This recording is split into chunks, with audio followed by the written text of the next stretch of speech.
In the spring of 1453, Constantinople was no longer the shining jewel it had once been. Once the heart of the Byzantine Empire and one of the greatest cities in the world, it had slowly faded into decline. Its population had dwindled, neighborhoods stood abandoned, and its majestic buildings showed signs of decay. Yet despite its weakened state, Constantinople remained a symbol of an ancient world refusing to disappear. Outside its walls, however, a new power was rising, the Ottoman Empire. Its ruler, Sultan Mehmed II, was young, ambitious, and convinced that destiny had chosen him to conquer the city.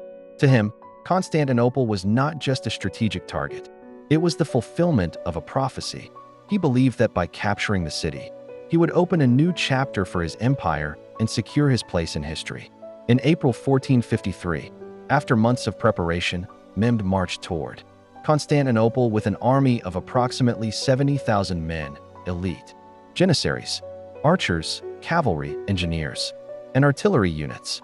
Among their weapons was Orban's massive cannon, a gigantic piece of artillery capable of tearing through even the thickest walls. Inside the city, the atmosphere was bleak. Only around 7,000 defenders remained capable of fighting, including a group of foreign mercenaries. The last Byzantine emperor, Constantine XI Palaiologos, understood the odds. The city was outnumbered, outgunned, and cut off from the outside world. Still, he refused to abandon it. In his eyes, leaving the city meant abandoning 1,000 years of history. The siege officially began on April 6th. Ottoman cannons opened fire with tremendous force. The ground trembled with each shot. The legendary Theodosian walls, once considered nearly unbreakable, began to crack under the continuous bombardment. The defenders worked day and night to repair the breaches, but materials were scarce and exhaustion was constant. At sea, a massive chain blocked the entrance to the Golden Horn, preventing the Ottoman fleet from entering. For a time, this gave the Byzantines hope, but Mehmed devised a plan that stunned the defenders. He ordered his ships to be transported over land. Using greased logs, hundreds of soldiers dragged the vessels across hills and forests, launching them behind the defensive chain. By morning, the Ottomans had a fleet inside the Golden Horn. The Byzantines were shocked. Their naval defenses had collapsed. As the days passed, tension inside the city grew. Many citizens clung to the hope of Western aid, but the promises of Venice and other Christian states never materialized. The West was too divided and too slow to respond.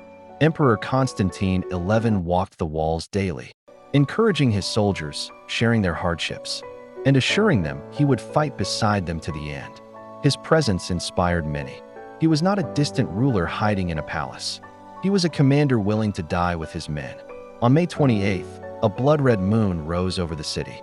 An old prophecy claimed that Constantinople would fall when the moon darkened, and many citizens took it as a sign. That night, in Hagia Sophia, Greeks and Latins, divided for centuries, prayed together. It was a moving and final moment of unity. At dawn on May 29th, the final assault began. Cannons shook the earth, and waves of Ottoman infantry hurled themselves at the walls. Smoke blanketed the city.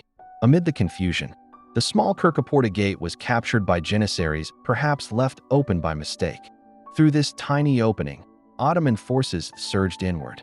Emperor Constantine fought in the front lines, refusing to retreat. Witnesses claim he cried out, "The city has fallen, but I still live," before disappearing into the chaos. His body was never found. When Ottoman soldiers entered Hagia Sophia, they found crowds praying desperately for a miracle. No miracle came. Later that day, Mehmed II entered the conquered city and declared it the new capital of his empire. Constantinople became Istanbul.